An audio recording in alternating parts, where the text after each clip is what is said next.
Saran saya, mereka yang ikut caleg-caleg dari semua partai, Ya benar. terutama yang Nasrani, Kristen, Ya. Katolik, ada resep supaya tidak bisa kena santet.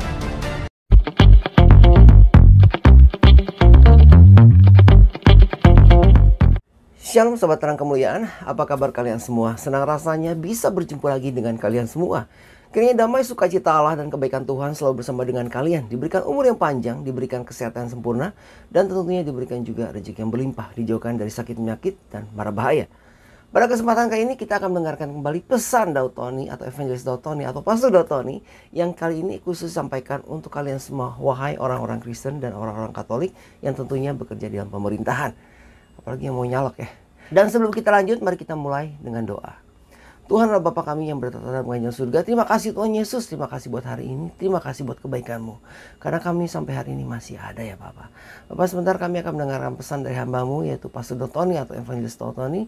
Berkati kami semua, berikan kami hikmat marifat agar kami bisa mengerti dan apa yang disampaikan menjadi berkat untuk kami. Terima kasih Tuhan Yesus. Berkati kami semua yang akan mendengarkan firman-Mu ini Bapak, yang mendengarkan pesan ini Bapak, kayaknya Engkau lindungi kami semua. Ampuni dosa kami. Di dalam nama Tuhan Yesus kami berdoa. Haleluya. Amin. Sahabat Terang Kemuliaan, seperti biasa di sini saya akan sharingkan lagi beberapa ayat untuk kalian semua sebelum kita lanjut ke videonya, dan kiranya ayat ini nanti bisa menguatkan iman kita tentunya. Nah, kali ini saya ambil dari Ibrani ya. Mari kita buka firman Tuhan kita bersama-sama di Ibrani 6. Ibrani 6 ayat ke-9 sampai 20. Ibrani 6 ayat 9 sampai 20. Ini tentang berpegang teguh pada pengharapan. Akan saya bacakan untuk kalian semua. Ibrani 6 ayat 9 sampai 20. Tetapi hai saudara-saudaraku yang terkasih, sekalipun kami berkata demikian tentang kamu, kami yakin bahwa kamu memiliki sesuatu yang lebih baik yang mengandung keselamatan. Sebab Allah bukan tidak adil, sehingga ia lupa akan pekerjaanmu dan kasihmu yang kamu tunjukkan terhadap namanya oleh pelayanan kamu kepada orang-orang kudus yang masih kamu lakukan sampai sekarang. Tetapi kami ingin supaya kamu masing-masing menunjukkan kesungguhan yang sama untuk menjadikan pengharapanmu suatu milik yang pasti sampai pada akhirnya. Agar kamu jangan menjadi lamban tetapi menjadi penurut-penurut mereka yang oleh iman dan kesabaran mendapat bagian dalam apa yang dijanjikan Allah. Sebab ketika Allah memberikan janjinya kepada Abraham, ia bersumpah demi dirinya sendiri, karena tidak ada orang yang lebih tinggi daripadanya. Katanya, sesungguhnya aku akan memberkati engkau berlimpah-limpah dan akan membuat engkau sangat banyak. Abraham menanti dengan sabar dan dengan demikian ia memperoleh apa yang dijanjikannya kepadanya. Sebab manusia bersumpah demi orang yang lebih tinggi dan sumpah itu menjadi suatu pengokohan baginya yang mengakhiri segala bantahan. Karena itu untuk lebih meyakinkan mereka yang berhak menerima janji itu akan kepastian putusannya, Allah telah mengikat dirinya dengan sumpah. Supaya oleh dua kenyataan yang tidak berubah-ubah tentang mana Allah tidak mungkin berdusta, kita yang mencari perlindungan beroleh dorongan yang kuat untuk menjangkau harapan yang terletak di depan kita. Ayat yang ke-19, pengharapan itu adalah sau yang kuat dan aman bagi jiwa kita yang telah dilabuhkan sampai ke belakang tabir. Dan ayat terakhir, di mana Yesus telah masuk sebagai perintis bagi kita ketika ia menurut peraturan Melkisedek menjadi membesar sampai selama-lamanya. Amin, haleluya. Jadi kiranya ayat-ayat ini, firman Tuhan yang saya sharingkan, bisa menjadi kekuatan. Ini tentang pengharapan kepada Tuhan ya, dimana kita berharap sepenuhnya kepada Tuhan. Sahabat yang mulia, saya juga mengucapkan terima kasih kepada kalian semua atas dukungannya selama ini terhadap channel Terang Kemuliaan. Terus dukung dan support channel Terang Kemuliaan dengan cara apa? Tentunya dengan cara subscribe dan bagikan video-video dari channel Terang Kemuliaan ini kepada yang lain, agar kiranya channel Terang Kemuliaan ini bisa menjadi berkat untuk orang banyak. Sahabat Terang Kemuliaan, tanpa berpanjang-panjang, mari kita dengarkan pesan yang akan disampaikan oleh Evangelis Daud Tony atau Pastor Daud Tony. Selamat menyaksikan.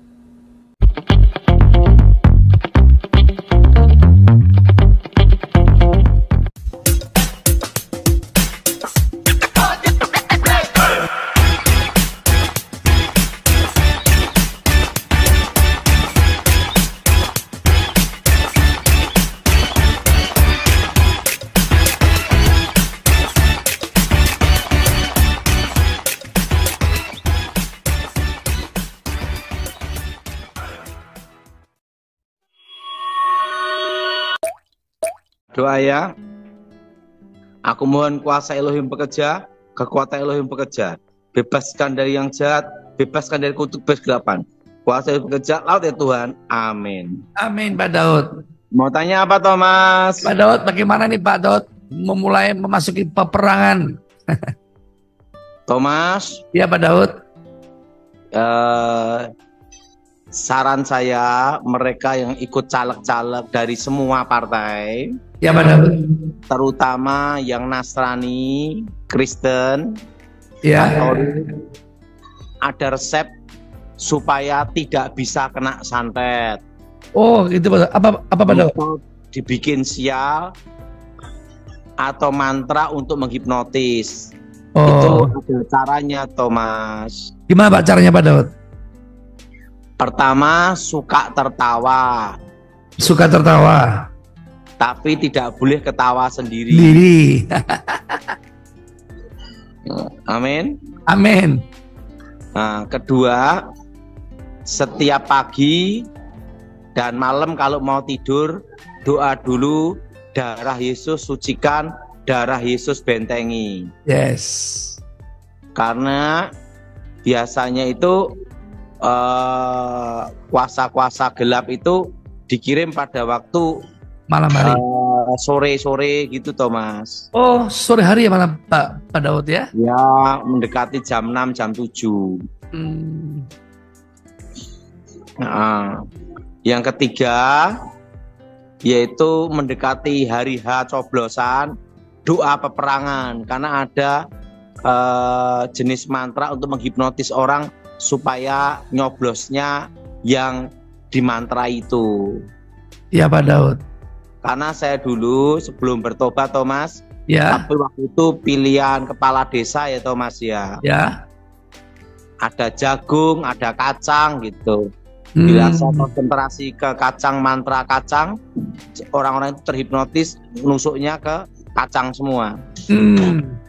Ada jenis mantra itu. Nah itu Oh ya. untuk matahkannya itu dengan doa peperangan. Doa peperangan Pak Daud ya? Ya, jadi sebelum pencoblosan itu 1 hari sebelumnya doa peperangan, perang kota ya. Perang kota Pak Daud ya? Berdoa dengan darah Yesus untuk menghancurkan mantra-mantra kuasa-kuasa gelap di udara, Thomas. Iya Pak Daud. Nah, supaya waktu coblosan itu betul-betul netral apa adanya. Betul Pak Daud. Nah, keempat, mobil-mobil kampanye, mobil-mobil tempat apapun, semua partai, saya ngomong ini semua partai, Thomas ya, terutama caleg-caleg Kristen Katolik dikasih minyak urapan. Minyak urapan ya Pak, dalam nama Yesus Pak Daud ya. Yesus. Terus setelah itu setiap pintu-pintu rumah dikasih minyak urapan sebagai tanda milik Tuhan. Biasanya banyak kiriman santet, mantra-mantra, Thomas. Iya Pak Daud. Kebanyakan yang kalau nyalonkan DPR RI, nah itu Thomas. Iya Pak Daud. Nah kalau pemilihan RT jarang pakai, Thomas. Karena kecil Pak Daud ya. Gimana menurut Thomas pandangan saya? Betul Pak Daud, luar biasa. Luar biasa Pak Daud. Jadi doa dengan kuasa darah Yesus. Gimana saya ngasih masukan, Thomas? Betul Pak Daud, sangat luar biasa untuk berikan jemaat untuk tambah pengetahuan baru Pak Daud. Jadi mereka yang maju DPR RI, DPRD, DPR, nah itu harus berdoa peperangan untuk memenangkan kota dengan kuasa darah Yesus, Thomas. Dengan kuasa darah Yesus Pak Daud ya, siap Pak Daud. Karena kan saya punya pengalaman itu kejadian di Manado pada waktu pemilihan wali kota Vicky Lumentut, Thomas. Oh, ya. Jadi saya tahu persis itu, Thomas. Iya Pak Daud, luar biasa. Atau Vicky Luminto apa siapa lupa namanya, pokoknya bukan gubernur, wali kota Manado, Thomas. Iya Pak Daud. Waktu itu ada Stephen Rumangkang, karena saya ditugasi sama almarhum Ibu Ani Yudhoyono. Iya Pak Daud. Jadi harus doa darah Yesus, Thomas. Iya Pak Daud. Oke. Mau tanya apa, Thomas? Pak Daud, Pak Daud mau bagian apa lagi Pak Daud? Ini banyak yang tanya sama saya, 1 apa 2 putaran. Menurut pandangan Pak Daud dan feeling Pak Daud, 1 putaran apa 2 putaran Pak Daud? Yang saya harapkan 1 putaran. 1 putaran Pak Daud ya. Tapi kelihatannya bakalnya kok 2 putaran. Oh. Tapi kalau 2 putaran, kalau pertempurannya itu Prabowo lawan Ganjar, nah kurang seru. Kurang seru Pak Daud ya. Kenapa kurang seru? Nah, intinya nanti kan partai pendukung nomor 1. Nah ini Pak, yang penting kan partai pendukungnya Thomas. Betul Pak Daud. Nah partai pendukung 1 cenderungnya banyak ke 02 ke Prabowo. Oke Pak Daud. Nah cenderungnya ke 02 Prabowo.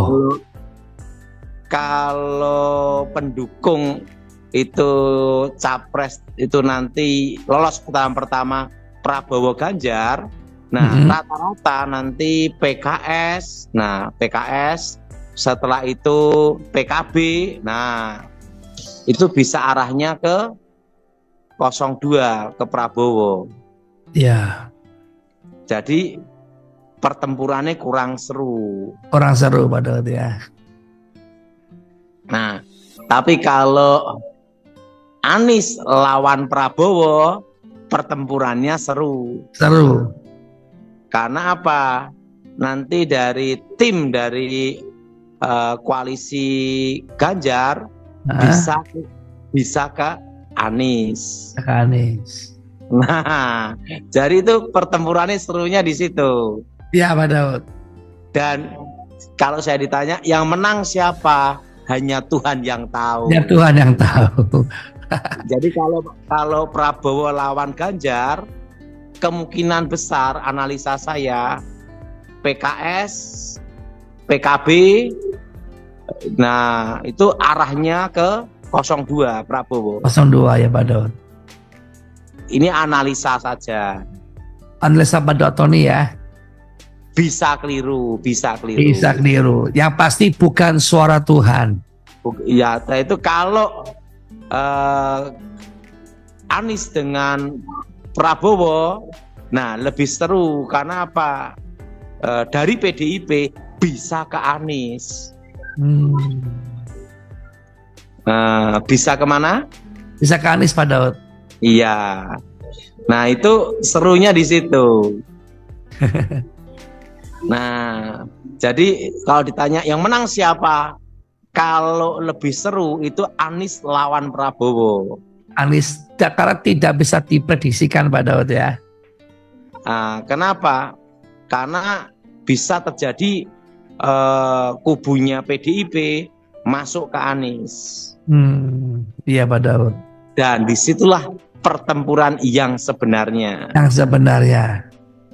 Nah, kalau Prabowo lawan Ganjar itu mudah ditebak, mudah dibaca. Betul Pak Daud. Gimana analisa saya Thomas? Luar biasa Pak Daud. Luar biasa Pak Daud. Ini namanya ngobrol warung kopi. Ya, ngopi bareng. Jadi ini analisa. Iya Pak Daud. Nah, kalau nanti di partai besar nanti, nah yang kuat mana? Tapi yang jelas nanti pendatang baru muncul yaitu PSI. PSI bisa menang juga Pak Daud nanti ya?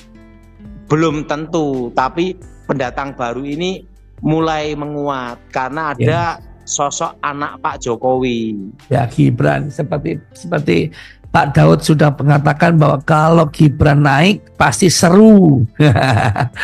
Ternyata kan naik juga Pak jadi wapres Pak. Kita orang pertama Pak yang bilang Gibran jadi wapres Pak. Saya memberitahu sama Kepala Staf Presiden Muldoko, Pak Muldoko, Kepala Staf Presiden Pak Muldoko itu 2021 itu saya bicara di rumahnya di Pondok Indah. Waktu itu saya ngomong sama Pak Muldoko, Kalau wahyu keprabon dari Bapak Joko Widodo itu ada di Gibran Rakabumiri. Dan nanti itu cawapres. Itu 2021 saya ngomong itu, Thomas. Ternyata terjadi. Pak Rudi Kurniawan. Rudi Kurniawan ini kawan dari Pak Muldoko. Yang di Solo ya? Muldoko. Iya. Iya. Semuanya itu kan sudah diperhitungkan, Thomas. Betul, Pak Daud. Sahabat Terang Kemuliaan, itulah tadi pesan yang telah disampaikan oleh Pastor Dotoni atau Evangelis Dotoni, khususnya untuk kalian semua ya, yang berada di dalam pemerintahan, yang bekerja maupun yang katanya mau nyalek, katanya orang-orang Kristen dan Katolik. Nah, sahabat Terang Kemuliaan, kiranya apa yang disampaikan bisa menjadi berkat untuk kita semua. Dan apabila ada di antara kalian yang memiliki beban doa dan ingin didoakan oleh Evangelis atau Pastor Dotoni, silakan hubungi nomor WhatsApp yang terada di kolom deskripsi melalui pelayanan Yefta Ministry ataupun Tom Hayes TV. Dan kita berdoakan agar Evangelis Dotoni atau Pastor Dotoni ini kiranya selalu diberikan kesehatan agar beliau terus dapat melakukan pelayanannya dan juga memberitakan kabar baik untuk kita semua. Sahabat Terang Kemuliaan, mari kita tutup video ini dengan doa. Tuhanlah Bapa kami yang bertetap di kerajaan surga, terima kasih Bapa atas segala kebaikan-Mu, terima kasih Tuhan atas segala yang telah kami dapatkan melalui pesan yang disampaikan oleh Evangelis Dotoni atau Pastor Dotoni. Kiranya apa yang disampaikan Tuhan menjadi berkat untuk kami semua, khususnya bagi kami yang bekerja dalam pemerintahan. Bapak, terima kasih Tuhan Yesus, terima kasih berkati kami yang sudah menonton dan mendengarkan video ini Tuhan, pesan-Mu ini. Di dalam nama Tuhan Yesus, ampuni dosa kami, ampuni kesalahan kami. Dalam nama Tuhan Yesus, selamat kami hidup, kami berdoa. Haleluya. Amin. Sahabat Terang Kemuliaan, itulah tadi video yang telah disampaikan atau firman atau pesan yang telah disampaikan oleh Pastor Dotoni atau Evangelis Dotoni untuk kita semua, khususnya untuk kalian yang bekerja di pemerintahannya, yang beragama Katolik dan Kristen tentunya. Dan sekali lagi dukung terus channel Terang Kemuliaan ini dengan cara apa? Tentunya dengan cara subscribe dan bagikan video-videonya kepada yang lain agar kiranya channel Terang Kemuliaan ini bisa menjadi berkat untuk orang banyak. Dan saya berdoa untuk kalian semua, kiranya kebaikan Tuhan selalu bersama dengan kalian. Diberikan umur yang panjang, diberikan kesehatan yang sempurna, diberikan juga rezeki yang berlimpah, dijauhkan dari segala sakit penyakit dan mara bahaya. Kita bertemu lagi di lain kesempatan. Tuhan Yesus memberkati. Beginilah firman Tuhan, penebusmu, yang Maha Kudus, Allah Israel. Akulah Tuhan, Allahmu, yang mengajar engkau tentang apa yang memberi faedah, yang menuntun engkau di jalan yang harus kau tempuh. Maka Yesus berkata pula kepada orang banyak, katanya, Akulah terang dunia, barang siapa mengikut aku, ia tidak akan berjalan dalam kegelapan, melainkan ia akan mempunyai terang hidup. Kata Yesus kepadanya, Akulah jalan dan kebenaran dan hidup. Tidak ada seorang pun yang datang kepada Bapa kalau tidak melalui aku. Tuhan Yesus memberkati.